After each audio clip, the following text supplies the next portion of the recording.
All right, everyone, so this is the first session I played at the Las Vegas trip I made, which was in the end of June. First hand I looked down at ace, 5-5, single suited in the cutoff in a straddled pot. There's an under the gun limper, folds to me, I make it 45, and the big blind and the limper call. So we're going three ways to a flop.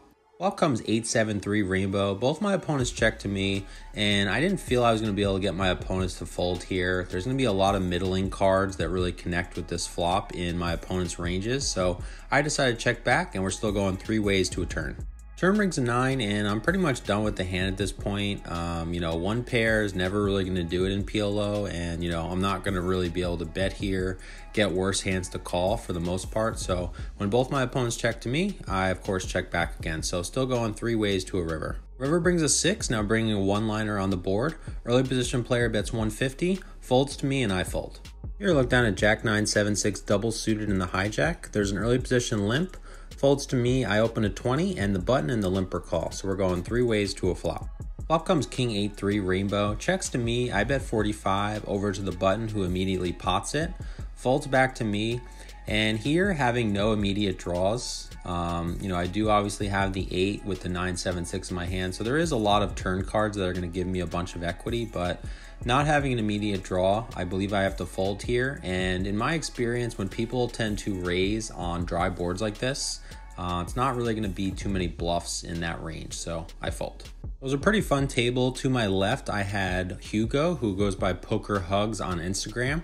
And to the left of him, it was actually Gary from Reno. Really cool guy. He was telling a couple people at the table that, if you want to learn some PLO, you can definitely check out my videos, which I definitely appreciated him kind of sharing with everyone.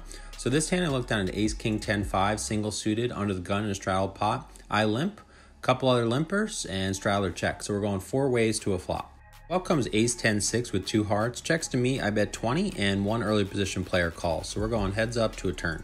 Turn brings a jack, my opponent checks to me, and I decided to check back for pot control. So still heads up to a river. River brings a 5, so pretty much all the draws bricked out besides king, queen, and I don't think he's going to have that checking back to me twice. So I go for thin value in 35, and he thinks for a bit and makes the call. So I turn over my hand, and we're good. We agreed to do a round of straddles. Here I'm in the straddle with ace, jack, 10-6 single suited. There are a couple limpers. I check my option. We're going three ways to a flop. Flop comes ace 10-2 with two spades. Checks to me, I bet 30, and only the cutoff call, so we're going heads up to a turn. Turn brings a 3, does bring in 5-4, but my opponent shouldn't really have that here, so I bet 75, and he quickly makes the call, so still heads up to a river. River brings an 8. I considered going for thin value, but I thought that there was a better chance of this opponent bluffing instead of me trying to get, a very small bet from him. So I check with the intention of calling any bet, but my opponent checks back. So I turn over my hand and we're good. I go card dead for a little bit over an hour until I look down at ace, king, jack, 9 rainbow in the straddle, over to the button who makes it 35, folds to me, and I make the call. So we're going heads up to a flop. Flop comes queen, jack, 10 with two clubs. I check over to my opponent who bets 50, and instead of raising here, I just decided to call and evaluate a turn. So heads up to a turn. Turn brings a 5. I set the trap by checking again. My opponent bets 100, and I check raise to 325. He thinks for a bit and makes the call. So heads up to a river. River brings an ace, so now I have the nuts, but obviously it's very easy for my opponent to also have the nuts, but I push and he quickly makes the call, which essentially means he's going to probably chop, and he turns over king, jack, 9-7. So I had him basically drawing to the remaining three aces for a chop, and I go from winning a big pot to actually losing money based on the fact that the rake is higher than the $3 from the small blind and big blind. So we chop it up. Here look down at ace, 9-3, single suited in the big blind in a straddled pot. There are a couple limpers to me. I decide to just limp here as the straddler has been pretty aggressive, so I'm hoping he raises to go for the back raise. But unfortunately he checks his option, so we're going four ways to a flop. Flop comes ace, 10-8 with two diamonds. I check, and unfortunately action checks through, so still going four ways to a turn. Turn brings a 7, I check, and action checks through, so still four ways to a river. River brings a 4, I bet $10, folds over to Hugo who makes the call, and everyone else folds. I tell him if you have a straight, you're good, and he turns over 9-7-6-5, so he flopped the wrap with diamonds, and I tell him I played the hand really bad, and the straddler says he had pocket eights, so we all kind of laugh about how we all flop monster hands, and somehow we didn't bet till the river. So my slow playing here actually ends up working out for me, as Hugo definitely wouldn't have folded the flop with the wrap and the diamond draw. So Hugo's going to take it down here. Here, look down at Queen, Queen, Jack 8, single suited in the cutoff in a straddled pot. Folds to me, I open a 35, and only the straddler calls. So we're going heads up to a flop. Flop comes Ace, King, 4 rainbow. My opponent checks to me, I bet 55, and he thinks for a bit and makes the call. So still heads up to a turn. Turn brings a 4, my opponent checks to me, and as I was deciding on if I wanted to fire another bullet here, I do remember that earlier in the session, him and Gary were talking about my videos and kind of my playing style. So I was hoping that that kind of would help me here. So I bet 140 over to him. He tanks for over a minute and then says, I can't believe I'm thinking about folding this, and mucks. And he says he has 2 pair. And I figured it'd be good for me to show the bluff for the game. So that's what I do, and we're gonna take it down here. I decided to switch tables. I take $900 with me to a new table. I look down at Ace, Jack, 10-10, double suited in the small blind. There are 3 limpers. Over to me, I make it 30, and there are 3 callers. So we're going 4 ways to a flop. Flop comes 8-7-2 with 2 hearts. So I flop the straight flush draw here and bet 100. Folds over to the button, who makes it 400. He only has 60 behind, and I decide that I'm not folding for this amount with a straight flush draw, so I just put it all in, and he makes the call. So we're going heads up to a run out. Turn brings a queen of diamonds. River brings a queen of spades. So not sure if that was a good or bad run out for me. I turn over my hand, and my opponent turns over his. He has ace 8, 5-2.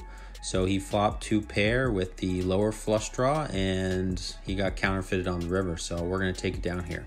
Everyone at the table agrees to put a round of straddles on here at the new table. And here I look down at Jack 10, 8-7, double suited in early position. I open a 35, folds over to the straddler, who makes it 110, and I make the call. So we're going heads up to a flop. Flop comes 8-6-3 rainbow. My opponent's counting out some chips, and he bets 150, and I make the call. So we're going heads up to a turn. Turn brings a pretty good card for us in a 9. My opponent now slows down and checks. And I'm thinking even amount to bet. I don't want to blow him off the hand, as I'm pretty sure he's drawing dead at this point with most likely some kind of overpair. So I bet 275, and he thinks for a bit and makes the call. So still heads up to a river. River brings another 9. Obviously I would have preferred a complete brick, but I don't believe it's going to change anything, as I still believe he just has an overpair. He checks again. I don't want to bet too much, so I settle on 450, and he thinks a bit and makes the call. I turn over my hand, and we're good. So taking down a pretty good sized pot here. Here, look down at Ace 10, 8-4 rainbow in the big blind in a double board bomb pot. We go to flops of 9-8-3 with 2 spades and 8-5-3 rainbow. Checks through to a 4 on the top and a 10 on the bottom, now giving me 2 pair on both boards. I bet 75, and there's just 1 late position caller, so we're going heads up to 2 rivers. Rivers bring an 8 on the top and a 5 on the bottom. I check with the intention of calling any bet, and my opponent bets pot, and I immediately call. He turns over queen 10, 5-3, so he filled up on the bottom board, and we're going to take the top board with the boat, so chopping it up here. Here, look down at king, jack, jack 10, double suited in the straddle. There are 3 limpers to me. I make it 35 more, and there are 3 callers. So we're going 4 ways to a flop. Flop comes queen 8-7 rainbow. I check, and action checks through. So still going 4 ways to a turn. Turn brings a 5 of spades, bringing in the backdoor flush draw. I check over to the next player, who makes it 175. Folds to me, and I also fold. A friend of mine was at the WSOP cash games over at Paris. He said the games were pretty good, so I decided to head over there and hang out with him for a bit. One of the first hands dealt over here, I look down at king 10, 10, 8, double suited in middle position in a $15 double board bomb pot. The flops came out king 9-3 with 2 diamonds and jack 8-2 with 2 spades. Check to me, I checked over to a late position player who potted it. Early position player made the call, and it was kind of close, but I decided to fold, as I might not even be good here with my second nut flush draw, and they ended up going heads up. So here's the conclusion of that hand. The boards ended up running out, and the player in the early position showed jack 7, 6-3, so she hit the front door flush on both boards, and she's going to scoop the pot. This was a hand I got dealt a little bit after that king 10, 10, 8 hand. 4s and 2s double suited in early position. I ended up folding it, but I'm curious if anyone does play this hand. Here, look down at ace, ace, king 10, single suited on the button.